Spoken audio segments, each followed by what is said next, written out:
Hi everyone! In this quick guide video, I'll show you how to pause Instagram Reels, especially if you're trying to hit the perfect timing for challenges or reveal a hidden content.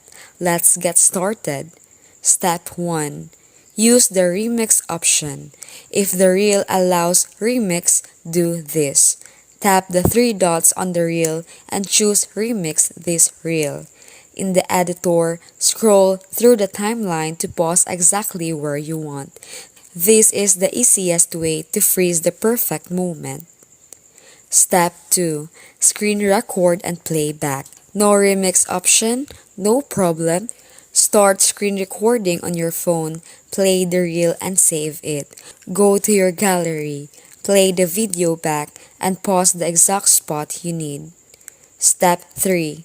Tap to pause manually. For a simpler method, tap the screen while watching the reel to pause. It takes practice, but you'll get the timing right after a few tries. And there you have it. Those are the simple ways to pause the Instagram Reels and tackle those timing challenges with ease.